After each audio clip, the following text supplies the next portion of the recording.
కథాస్రవంతి. వడ్ల గింజలో బియ్యపు గింజ. కథ రచన శ్రీ సిహెచ్విఎస్ఎస్ పుల్లంరాజు, వారణాసి. వినిపిస్తున్నవారు పప్పు భోగారావు. శ్రీ సిహెచ్విఎస్ఎస్ పుల్లంరాజు తూర్పుగోదావరి జిల్లా అమలాపురంలో విద్యాభ్యాసం పూర్తి చేసుకుని కేంద్రీయ విద్యాలయ ఉపాధ్యాయుడిగా అనేక రాష్ట్రాల్లో పనిచేసి ఉత్తమ ఉపాధ్యాయుడిగా అవార్డులు అందుకున్నారు. ప్రస్తుతం విశ్రాంత ఉపాధ్యాయుడిగా వారణాసిలో స్థిరపడ్డారు. వీరు రాసిన కొన్ని కవితలు, కథలు ఆకాశవాణి కేంద్రాల నుంచి ప్రసారం కాగా మరికొన్ని వివిధ పత్రికలలో ప్రచురితమయ్యాయి. కొన్ని బహుమతులు కూడా గెలుచుకున్నాయి.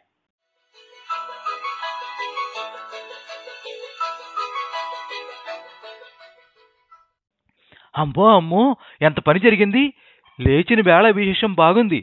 పిల్లాడు దక్కాడు. కానీ మంజుల పెడబొబ్బలకి అమ్మలక్కలు కొందరు పోగయ్యారు.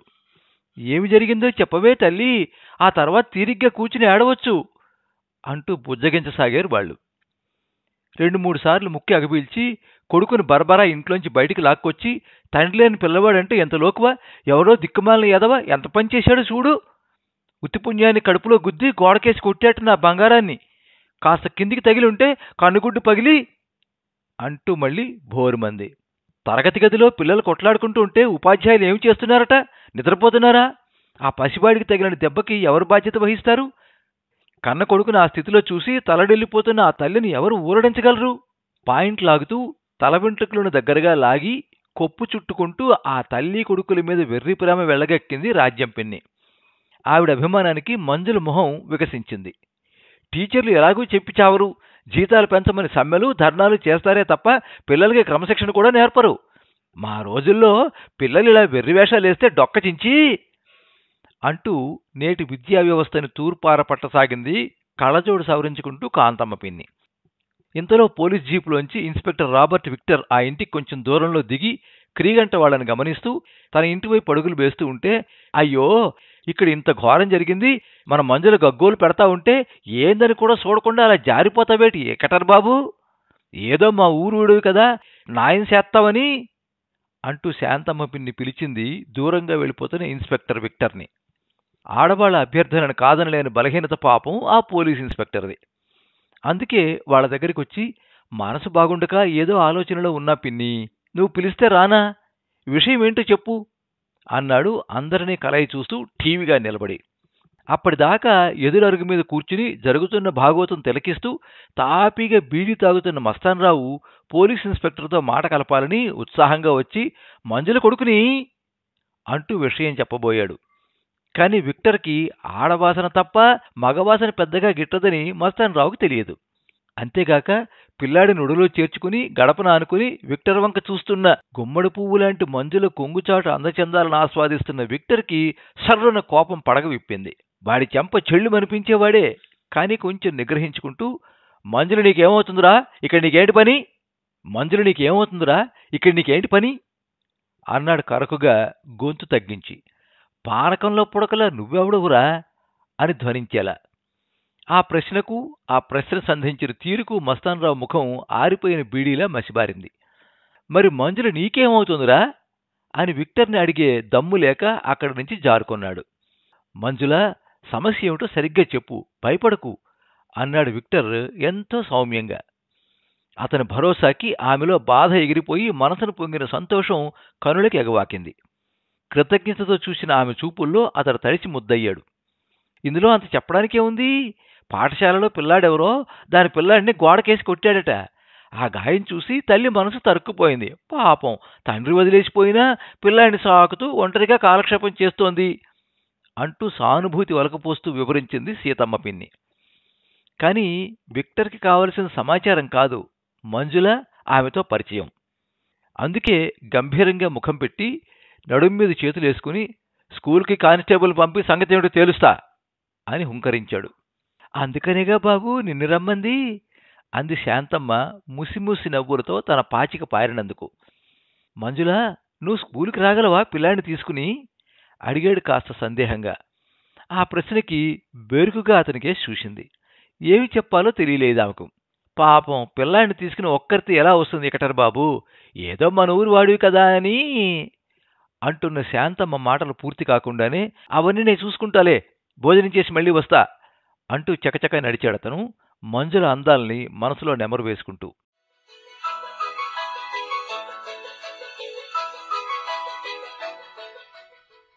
పోలీస్ జీపు దర్జాగా పాఠశాల ముందు ఆగింది. లేత నీలిరంగు ప్యాంటు మీద తెల్ల చొక్కా వేసి జీపులోంచి కథానాయకుడి స్థాయిలో దిగాడు విక్టర్. అప్పటికే అతను రాక కోసం ఎదురుచూస్తున్న కానిస్టేబుల్ సుబ్బారావు విక్టర్కి సెల్యూట్ చేసి ప్రధానోపాధ్యాయుడి గదిలోకి తీసుకెళ్లి కూర్చోబెట్టాడు. కానిస్టేబుల్ సుబ్బారావు ద్వారా విషయం తెలుసుకున్న ఆ పాఠశాల ప్రధానోపాధ్యాయుడు మంజుల పిల్లాడు చదువుతున్న తరగతి గదిలోని ఎక్కువగా అల్లరి చేసే పిల్లల తల్లిదండ్రులు పిలిపించాడు. వాళ్లంతా పాఠశాల ఆవరణలో చెట్టు కింద నిలబడ్డారు. ఇంతలో కొడుకుతో మంజుల ఆటోలోంచి కిందకి దిగగానే సుబ్బారావు లోపలికి తీసుకెళ్లి విక్టర్ పక్కనే కుర్చీలో కూర్చోబెట్టాడు. మంజుల కొడుకుని తన దగ్గరికి రమ్మని సైగ చేస్తూ, నీ పేరేమిట్రా అని అడిగాడు ప్రధానోపాధ్యాయుడు. పవన్ సార్ అన్నాడు వాడు కొంచెం బెరుకుగా. ఏ తరగతి? 4వ తరగతి సార్. పొద్దున్న మీ తరగతి గదిలో ఏం జరిగిందిరా అడిగాడాయన. అప్పటిదాకా బయట వేచి చూస్తున్న తల్లిదండ్రులు వాళ్ళ పిల్లలను తీసుకుని ఆ గదిలోకి వచ్చి నిలబడి తతంగమంతా వీక్షిస్తున్నారు. పిల్లగాలికి ఊగుతున్న మంజుల ముంగురులు విక్టర్ చెంపల్ని తాకుతూ అల్లరి చేస్తున్నాయి. వాలుజడతో తేనెరంగు చీరలో హుందాగా ఉందామె. అంత దగ్గరగా మంజులను చూస్తూ ఏదో పారవశ్యంలో ఉన్నాడు విక్టర్. శంకర్, వినోద్ ఇద్దరూ కొట్టుకుంటున్నారు సార్. నేను బెంచి మీద బ్యాగ్ పెట్టుకుంటుంటే నా బ్యాగ్ను సుభాష్ గారు కింద పడేశాడు. ఎందుకు పడేసావరా అని అడిగితే శంకర్తో చెప్పి తన్నిస్తా అన్నాడు. ఎదురుగా నిలబడ్డ శంకర్ని పిలిచి, మీరిద్దరు ఎందుకు కొట్టుకున్నారా అడిగాడు ప్రధానోపాధ్యాయుడు శంకర్ని. ముక్కులో పొక్కులు తీసుకుంటూ, మేమేమీ కొట్టుకోలేదండి అన్నాడు వాడు. వాడి నిర్లక్ష్య ధోరణి కోపం వచ్చి, నిజం చెప్పరా, ఎందుకు తన్నుకున్నారు అని గద్దించాడు విక్టర్. వెంటనే అతన్ని వారిస్తూ, దయచేసి మీరు ఆగండి సార్ అని, వినోద్ ఇలా రారా, శంకర్ నువ్వు ఎందుకు తన్నుకున్నారు చెప్పు గద్దించాడు ప్రధానోపాధ్యాయుడు. అందరూ నిశ్శబ్దంగా చూస్తున్నారు వాడేమి చెబుతాడా అని. బుర్రగొక్కుంటూ, అంటే అంటే మరి మరి ఆడి జేబులో చాక్లెట్ నాది కదా అండి, మరి నాకు పెట్టాలి కదా అండి అన్నాడు. వాడి మాటలకు కొందరు కిసక్కుని నవ్వారు. ఆ చాక్లెట్ నీది కాదుగా కొనిగాడు శంకర్. మధ్యలో ఈ గోల ఏమిట్రా, చాక్లెట్ ఎలా వచ్చింది, ఎవరిచ్చారు అడిగాడు ప్రధానోపాధ్యాయుడు. శారద ఇచ్చిందండి అన్నారు ముక్తకంఠంతో అక్కడున్న పిల్లలందరూ. శారద ఎందుకిచ్చింది కొంచెం ఆశ్చర్యంగా అడిగాడు వెంటనే. జరుగుతున్నదంతా ఆసక్తికరంగా ఉంది మంజులకి, అసహనంగా ఉంది విక్టర్కి. శారద తల్లిదండ్రులు వచ్చారా అడిగాడు ఆ గుంపులో ఒకడు. స్పందన లేకపోవడంతో వచ్చినట్లు లేరు అన్నాడు కానిస్టేబుల్ సుబ్బారావు. పుట్టినరోజుని చాక్లెట్లు ఇచ్చింది అన్నాడు పవన్. నా చాక్లెట్ కూడా శంకర్ గారు లాక్కుని జేబులో పెట్టుకున్నాడు అన్నాడు వినోద్. ఎరా నువ్వు తీసుకున్నావా శారద దగ్గర అడిగాడు ప్రధానోపాధ్యాయుడు. శంకర్ గాడు బెల్లం కుట్టిన రాయిలా బిగిసిపోయాడు. ఇంతకీ అసలు విషయం వదిలేసి ఆ గోల్ ఎందుకు మాస్టారు, మంజుల కొడుకుని ఎవరు కొట్టారు విసుగ్గా అడిగాడు విక్టర్. అదే ప్రశ్నను అడగాలని తహతహలాడుతున్న మంజుల విక్టర్ని మెచ్చుకోలుగా చూసింది. పవన్ గాడు మొన్న కిషన్ గాడిని కొట్టాడని కిషోర్ గాడు, ఇంకా ఏదో చెప్పబోతున్న వాసుగాడు అప్పటికే లోపలికి వస్తున్న వాళ్ళని చూసి ఠక్కున ఆగిపోయాడు. చేతికి కట్టుతో ఉన్న కిషన్ని ఎత్తుకుని వాడి తల్లి అక్కడ ప్రత్యక్షమయ్యి, చూడండి మాట్లారు, ఈ పవన్ గాడు మా కిషన్ గాడిని కొట్టాడట, చేయి వాసింది, ఆసుపత్రికి వెళ్తే 200 పిండి కట్టేశారు అని క్షణం ఆగింది. అనుకోని ఆ ఆరోపణకి మంజుల కంగుతింది. నేను దాని ఇంటి మీద కయ్యానికి పోతే పాపం మంజులు ఏమి చేస్తుంది, పిల్లలంటేనే అంత కొట్టుకుంటారు, కలిసిపోతారు, వాటిల గింజలో బియ్యపు గింజ అంటూ గొణుక్కుంటూ కొడుకునెత్తుకుని, ఈ గిల్లి కజ్జాలకి ఇంత పంచాయితీ అవసరమా అన్నట్టు చూస్తూ వెళ్ళిపోయింది. మంజుల ఆలోచనలో పడింది. అంతవరకు బిర్రుగా నడుస్తున్న విచారణ పట్టు సడలింది. ముందుగా విక్టర్ లేచి నిలబడ్డాడు ఏదో జ్ఞాపకం వచ్చిన వాడిలా. వాచి కేసు చూసుకుని, సాయంత్రం ఇంటికి వస్తా, ఏం జరిగిందో చెప్పు అని మంజులకే వినిపించేలా రహస్యంగా చెప్పి, అర్జెంటుగా వెళ్ళాలి మాస్టారు అని నడిచాడు. నెమ్మదిగా ఒక్కొక్కరే బయటికి నడవసాగారు.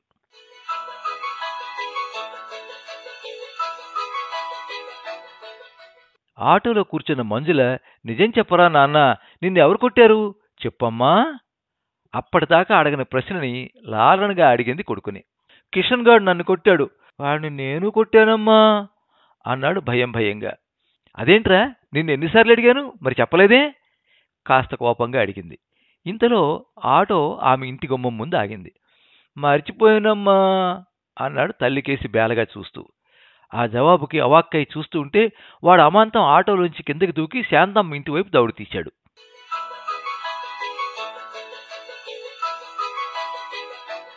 పిల్లల గొడవలో పోలీసులు దూరడం ఏమిటి సార్? అది వడ్ల గింజలో బియ్యపు గింజ వ్యవహారం, ఇక వదిలేయండి అన్నాడు కానిస్టేబుల్ సుబ్బారావు. పోలీస్ స్టేషన్లో తన సీట్లో కూర్చుని ఆలోచిస్తున్నాడు విక్టర్.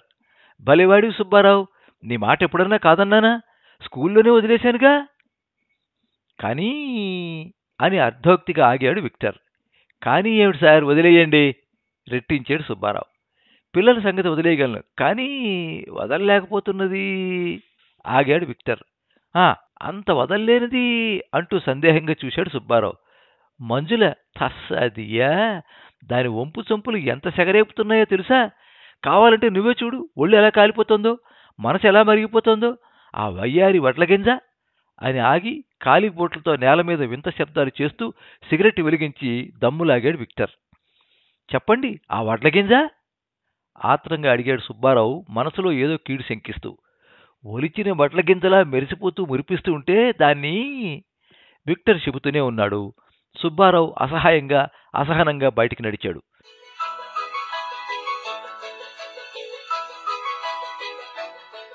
విక్టర్ జీపు దిగాడు.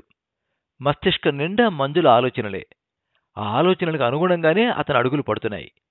వెలుతురును మిరింగిన చీకటి తన రాజ్యాన్ని ఆశగా ఆపగా చేతులు చాచి విస్తరించాలని తప్పిస్తోంది. అప్పుడే మంజుల స్నానం చేసి గదిలో అద్దం ముందు నిలబడి ఒళ్ళు తుడుచుకుంటోంది. పరుచుకున్న పరచటి దీపపు వెలుతురులో ఆమె అందచందాలను ఒళ్లంతా కళ్ళు చేసుకుని పరిశీలిస్తున్నాడు గడప అవతల చీకటిలో నిలబడిన విక్టర్. అతని కాలు గడప దాటింది. జారిపోయిన తెల్లచీరను మరిచి ఎదురుగా నిలబడిన విక్టర్ కేసి తల ఎత్తి సిగ్గుతో చూసింది మంజుల. వలువలు విడిచిన వడ్లగింజ బియ్యపు గింజగా మారి దిగంబర శ్వేతశిల్పంలా కనువిందు చేస్తోంది. అతనిలో కామం జూలు విప్పింది. పోలీస్ యూనిఫామ్ జారిపోయింది. వెంటనే కరెంటు పోయింది. ఆడ మగ శరీరాలు రెండూ మంచం మీద కురికాయి. ఎంతో ప్రియమైన పరిచయమైన ఆ బాడీ పెర్ఫ్యూమ్ అతన్ని కోరికల వరదలో ముంచెత్తింది. ఆమెను పూర్తిగా ఆక్రమించాడు. వాంఛల తీవ్ర గాఢతతో ఆమె తనువులోని అణువణువుని శోధించి అలసిపోయాడతను. అంతలో కరెంటు రావడంతో కంటి మీద పడిన వెలుతురికి అసహనంగా కళ్ళు తెరిచాడు విక్టర్. తను చూస్తున్నది కళ నిజమా అనే అనుమానం వచ్చింది. తెల్లచీర కుచ్చుళ్ళు సవరించుకుంటూ విక్టర్ వైపు చూస్తోంది మిసెస్ రూత్ విక్టర్. దూరంగా తలుపులు ఆనుకుని నిలబడి కృతజ్ఞతా భావంతో సజల నయనాలతో రూత్ కేసు చూస్తోంది మంజుల. జరిగిన విషయాన్ని గ్రహించడానికి ఎక్కువ సమయం పట్టలేదు ఆ పోలీసు బుర్రకి. తడవుగా అతని యూనిఫామ్ తగిలించుకుంటుంటే ఆ నారీమణి రూత్ నెమ్మదిగా దగ్గింది. ఆ సౌజ్ఞకి గదికి బయట నుంచి పెట్టిన గుళ్ళెం ఊడింది. ఊహించని పరాభవానికి విక్టర్ ముఖం వాడిపోయింది. తల మీద టోపీ పెట్టుకోవడానికి చెయ్యి రాలేదు. అదృశ్య శక్తి ఏదో నెత్తిమీద బలంగా లాఠీతో బాదుతున్న బాధ. కష్టంగా అతని కాలు ఆ గది గడప తాటింది. గది బయట నిలబడిన రాజ్యం, కాంతం, నరసమ్మ, మేరీ, లిల్లీ, షాహిదాలతో పాటు మరికొందరు స్త్రీలు విక్టర్ కేసు చూస్తున్నారు. వారి చూపుల్లో ఎన్నో భావాలు, శాపాలు. మౌనమే వారి భాష. అందుకే కన్నెత్తి చూడడానికే భయమేసింది విక్టర్కి. నిద్రపోతున్న మంజుల కొడుకుని భుజం మీద వేసుకుని నిలబడ్డ శాంతమ్మ విక్టర్ కేసు చూస్తూ కాండ్రించి ఉమ్మింది. బీడీ దమ్ములాగి కసిగా విక్టర్ మీద వదిలాడు మస్తాన్. చాటుగా నిలబడి అన్నీ గమనిస్తున్నాడు సుబ్బారావు. తన అభ్యర్థన మేరకు భర్త విక్టర్కి బుద్ధి చెప్పడానికి ధైర్యంగా ముందుకొచ్చిన మిసెస్ రూత్కి తన వ్యూహం ఫలించడానికి సహకరించిన వారందరికీ మనస్సులోనే ధన్యవాదాలు చెప్పాడు కానిస్టేబుల్ సుబ్బారావు.